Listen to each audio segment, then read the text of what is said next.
Coming up on this special GameCube edition of Extended Play, we go to the Cube Club to get the lowdown on Nintendo's new console. We review the GameCube launch titles from Luigi's Mansion to Rogue Leader, and we find out what's in Nintendo's future. Stick around, it's game time!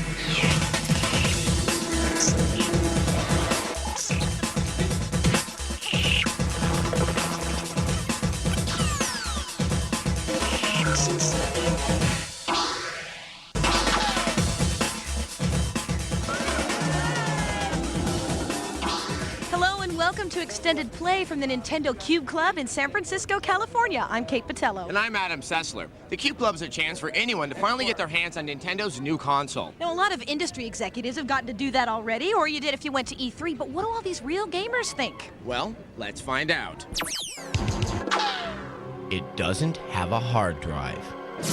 It doesn't play DVDs. So just what does the GameCube do? It plays games, and it plays them well. So sums up Nintendo's strategy in its ongoing console war. While Sony and Microsoft tout the expanded capabilities of their systems, Nintendo is attempting to shift the focus of this battle back into an arena where they clearly dominate: gameplay.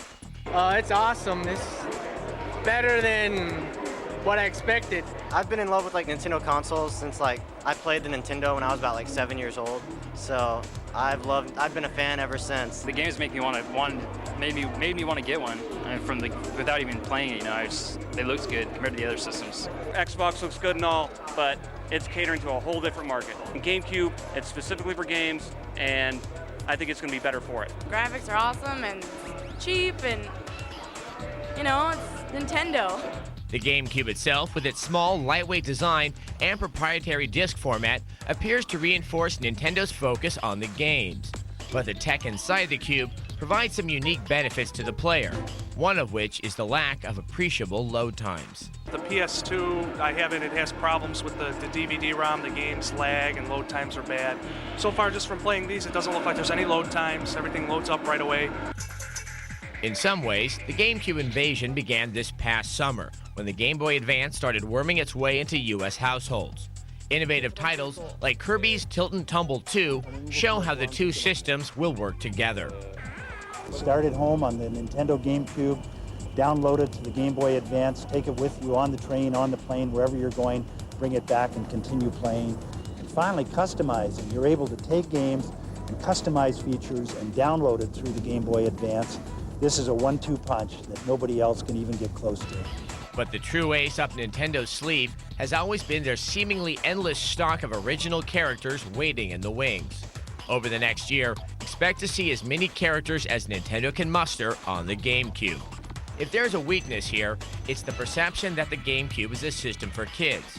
Much of that comes from the fact that Nintendo likes to focus on games for the entire family.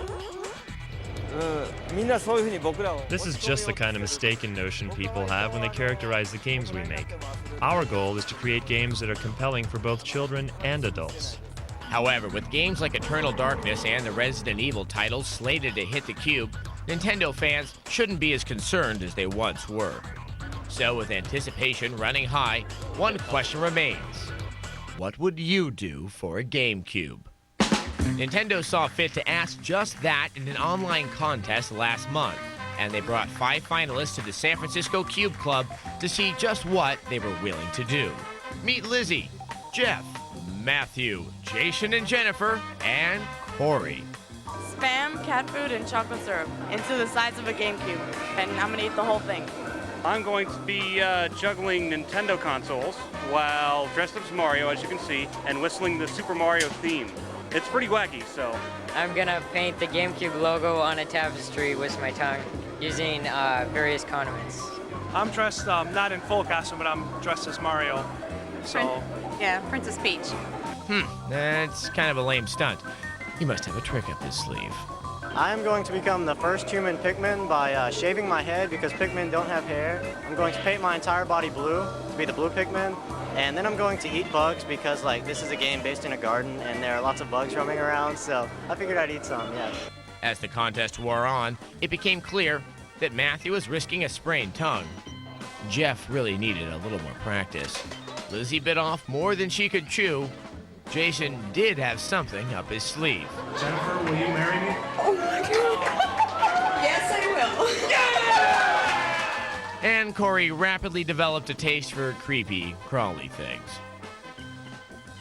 While all 5 finalists walked away with the GameCube, Corey was awarded the grand prize. And I know Mr. Miyamoto would be very proud. Who says good things don't happen to crazy people? Coming up on Extended Play, get your flashlights and Hoovers handy. We review the spookiness of Luigi's Mansion. Mario! And we make a splash with our review of Wave Race Blue Storm.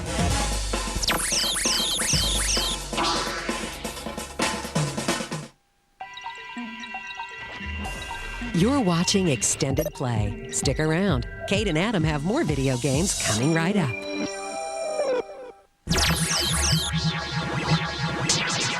Welcome back to Extended Play. Mario's occasionally overshadowed brother Luigi has finally stepped into the spotlight, or more accurately, the flashlight, as he sneaks around in the shadows hunting ghosts. Now, we've seen a lot of sneak previews of this game, but how does it pan out when you play it all the way through? Here's our review of Luigi's Mansion. Mario! Mario? Mario! Wherefore art thou, Mario? He's somewhere in Luigi's Mansion. Finally, Luigi steps out of Mario's shadow with a flashlight. And this game has got the goods. You play in a mansion with old furniture and other bad things. If you want to save Mario, you gotta clean out all the ghosts. And you don't do it by jumping on their heads. It's more civilized. You use a flashlight to freeze them and a vacuum to seize them. You also have a Game Boy Horror that allows you to get some clarification on your situation. The AI is clever. Naughty ghosts will pop up behind Luigi when you least expect it. The 2 joysticks on the GameCube controller allow you to work the game with ease. The main stick controls Luigi, while the little stick controls his perspective. The cartoony graphics are solid. Its lighting and transparency effects are spectacular. The sound is pretty good, too. Hearing Luigi scream for his brother will put a smile on anybody's face. Mario! Mario! Luigi's Mansion only takes 10 to 20 hours to complete, but it's a well-conceived game that's worth every second. We give it a 4 out of 5. The launch of the N64 also had a Mario-esque game. That was Mario 64. Alongside that was Nintendo's Wave Race. That game was remarkable because it really took advantage of the brand new analog stick on the N64 controller. So, in keeping with tradition, we have a new Wave Race game for the launch of the GameCube. It's Wave Race Blue Storm. The physics of racing a jet ski across water are very different than the physics of most racing games. Not only do you have to worry about moving your jet ski back and forth, but you also have to contend with the waves as they hurl you up and down. And that's quite a ride.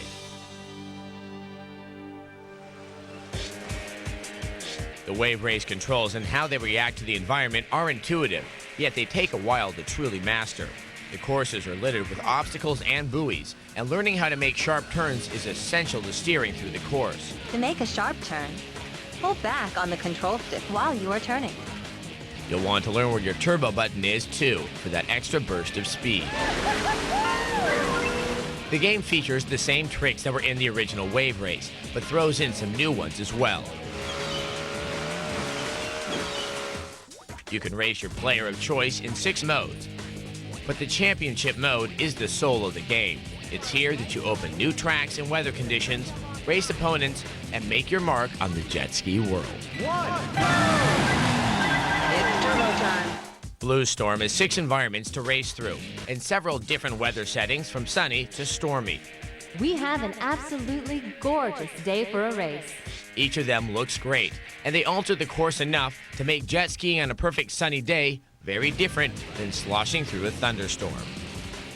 Even though gamers familiar with the original Wave Race will instantly recognize similarities between the two, there's enough new stuff in Blue Storm to make it worth the purchase. Once you learn the controls, a very satisfying race experience awaits. And so we give Wave Race Blue Storm a 4 out of 5. You won. Way to go. Coming up on Extended Play, Rogue Leader Rogue Squadron 2 is ready to hit the shelves, but does it harness the power of the Force? Red Leader, we're under attack! And we dole out the primate goodness in our review of Super Monkey Ball.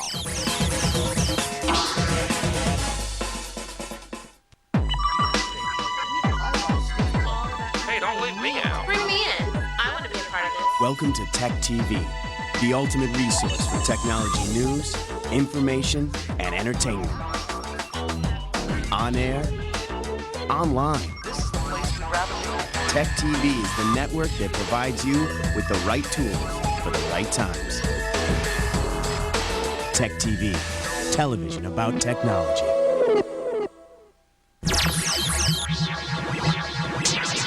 Welcome back to Extended Play. Ever since we saw it at E3, Star Wars Rogue Leader Rogue Squadron 2 has been one of the standout titles for the GameCube launch. Now, it's based on its predecessor, the N64's Rogue Squadron, but now with more attention being paid to the gameplay mechanics and an obvious leap in graphics, you got a whole new game in front of you. Orders, Red Leader. Incoming fighters. Here they come. Let's face it, even the most casual Star Wars fan has dreamed of skimming the surface of the Death Star trench or facing down an Imperial Walker head-on. Dream no more. Thanks to Factor 5 and LucasArts, the greatest space battles of the Star Wars trilogy have been brought to life in ways never before imagined by gamers. Watch yourself, Lando. TIE fighters at .06. Cover me, Wedge. More of an arcade action shooter than a space sim, Rogue Leader captures the frenetic dogfights of the films perfectly and adds on to the Star Wars mythos with entirely new missions and worlds. The first thing you'll notice about Rogue Leader is that it is gorgeous. In some ways, surpassing the movies themselves, the game is a showcase of the GameCube's power and Factor 5's ability to capture the Star Wars universe right down to the last foot soldier. Look closely and you'll be able to see the walker's feet and the sand under the water's surface. Subtle details like this abound throughout the game.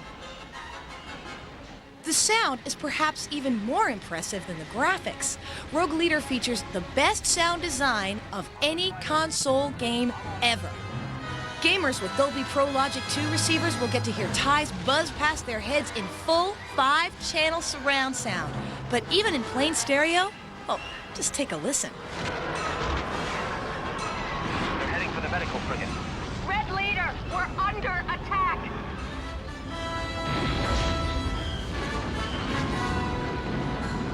The game's not just a pretty face, of course. Control is silky smooth and takes full advantage of the GameCube's controller setup.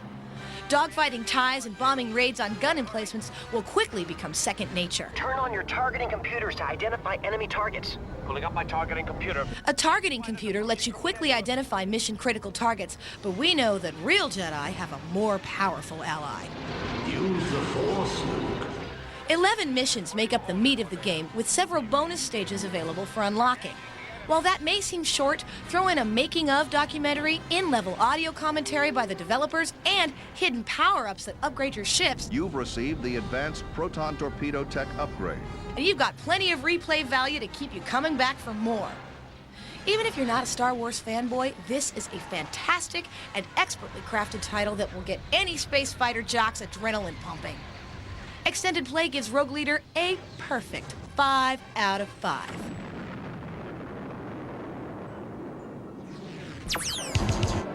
Rogue Leader was developed by Factor 5. Now, those are the same folks who brought you Battle for Naboo for the 64, which looked remarkably good given the system's limitations and just offered you a taste of what was to come. Now, our next game is Sega's first offering for the GameCube, Super Monkey Ball, and that takes like the arcade challenge of Marble Madness and adds Sega's own very unique twist. Those who worship at the altar of irony will take solace in the fact that one of the launch titles for the GameCube stars a monkey encased in a sphere. And in Sega's aptly titled arcade port Super Monkey Ball, we find an enjoyable game with a pick-up-and-play appeal that will entice both gamer and non-gamer alike. The premise is simple. Use the control stick to maneuver your monkey buddy through a series of increasingly difficult courses in order to reach the goal before time runs out. You can also optionally collect bananas generously and constantly provided and identified by the good people at Dole. 100 bananas gives you an extra monkey. Sounds simple, and it is, at first. In the beginner difficulty level, the paths are wide, the slopes mild, and most gamers will scoff at how easy it is. The advanced and expert levels are another matter. Expect to encounter some frustratingly devious courses. On the bright side, with practice, you'll be able to master any challenge. Oh yeah, who's your daddy? Who's your monkey daddy now? Sega could have seen fit to end development right there. With over 90 courses, there's plenty to do. But instead, they added 3 party games and 3 mini games, each for 1 to 4 players. The party games are Monkey Race, which is similar to Mario Kart, complete with wild tracks and power-ups. Monkey Fight, which arms you with a giant boxing glove. Points are scored by knocking rivals off the platform. And Monkey Target, where you can test your hang gliding skill while your monkey gets a breath of fresh air. The 3 mini games are equally fun variations of pool, bowling, and miniature golf. In order to access them, you need to get points by playing the single-player games, and one evening with a couple of friends will be enough to unlock all 3. The extremely clean graphics, good music, and sound, married to addictively simple gameplay, is enough to warrant a 3 out of 5. But with the extra game modes Sega added to the mix, Super Monkey Ball is an excellent title for anyone remotely interested in games. Extended Play gives it a 4 out of 5. Super Monkey Ball may seem like a modest offering from Sega, but bear in mind, you're going to be seeing Phantasy Star Online in the future, as well as what we once thought impossible, Sonic the Hedgehog in Sonic Adventure 2.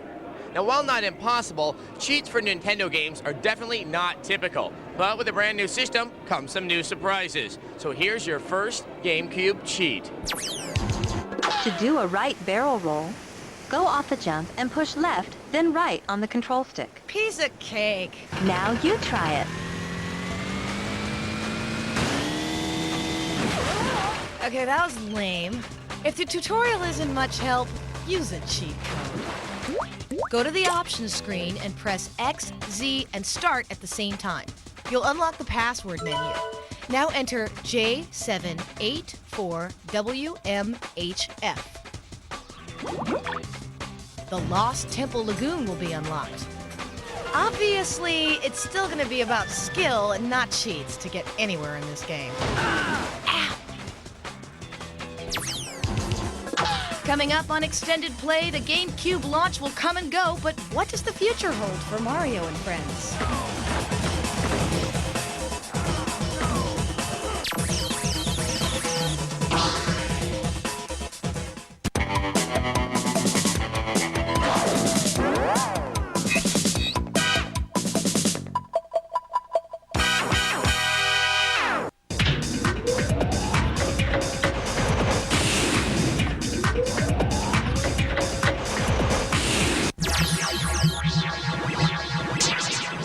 Welcome back to Extended Play. Many times, people will look to the launch of a console as its defining moment, but it really takes developers a while to get the hang of a system so they can take full advantage of it. As we've mentioned, landmark titles like Mario and Zelda are a ways off, but there's still a lot to look forward to from the GameCube.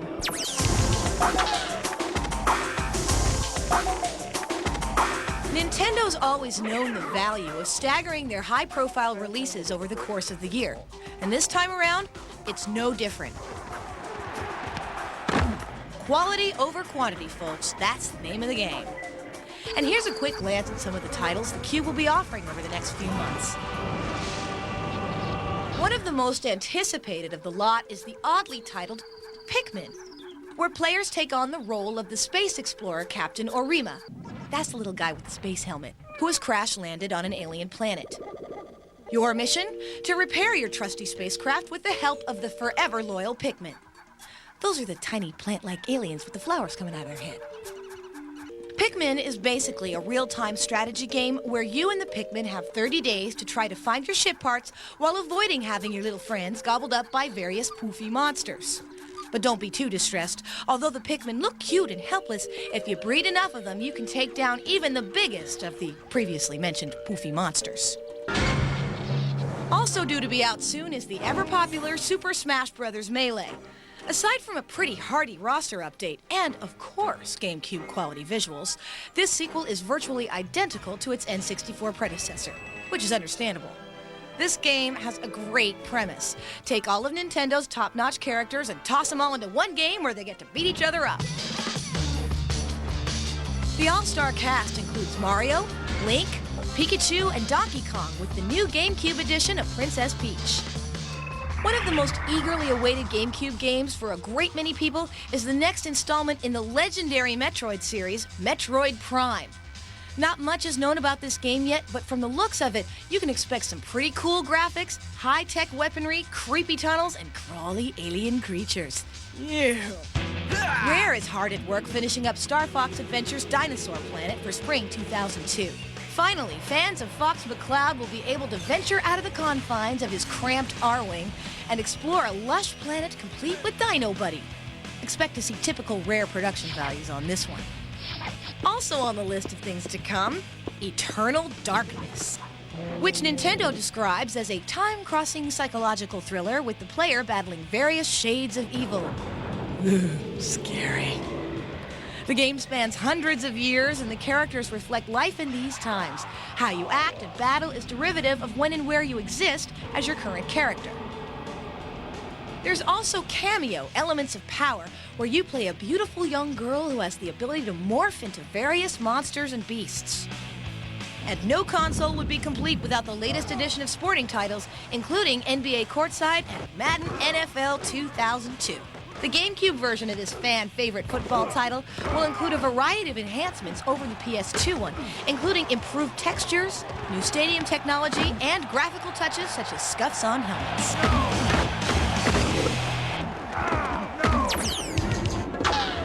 Outside of just games, there's even more to look forward to with the GameCube. We don't know exactly when the modem is coming out, but it must be eventually, because Sega's working on Phantasy Star Online. And we can also look forward to the Game Boy Advance being used in conjunction with the GameCube. We expect to see this link first with the release of Kirby's Tilt and Tumble 2. Now, with so many games and systems out there and so little time, what are you going to do when it's time to buy one? Don't freak out. We're here to help you with Game Overload next week with our holiday buy-in guide. Well, that's it for our special GameCube show. So until next time, Game over. Let's go play some games, man. All right, that's an excellent idea. Go GameCube, go GameCube, it's your birthday.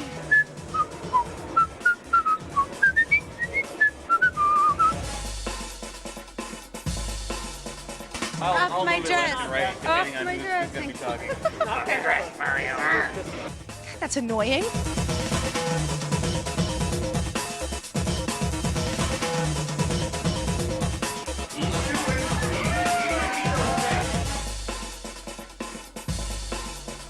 They don't really have too much of a taste, but right when you bite in, there's like all these juices that fly out.